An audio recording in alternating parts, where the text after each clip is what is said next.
ভূতের ডাকঘর। রাতের অন্ধকারে প্রত্যন্ত এক গ্রামে ছিল একটি পুরনো ডাকঘর।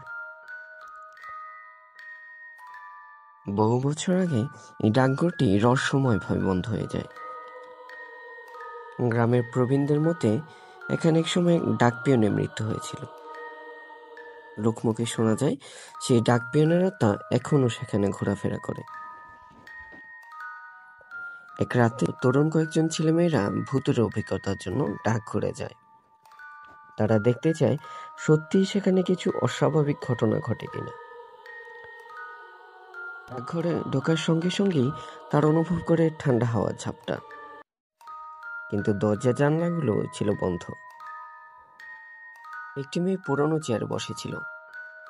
হঠাৎ সে চেয়ার থেকে উঠে বলে, একজন ডাক পাঠিয়েছে আমায়। সে যেন ট্রান্সে ছিল। বন্ধুরা তাকে চমকানোর চেষ্টা করলেও সে মনে একটা পুরনো আলমারির দিকে হেঁটে যায়।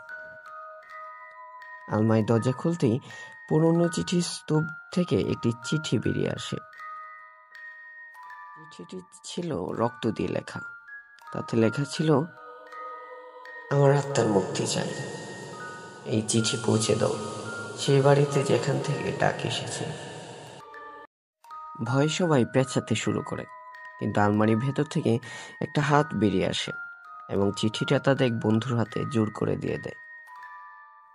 চিৎকার করতে করতে সবাই ডাকঘর থেকে পালায়, কিন্তু যার হাতে চিঠি ছিল তার গলায় পড়ে রাতে ফাঁসির দাগ পাওয়া যায়। গ্রামবাসী বলে, সেই ডাক পিয়নের কাজ শেষ না হওয়া পর্যন্ত সে সবাইকে ডাকঘরে টেনে নিয়ে যাবে। এখনো রাতে কেউ ডাকঘরের কাছে গেলেই অদ্ভুত আওয়াজ পাওয়া যায়, আমার চিঠি পৌঁছে দাও।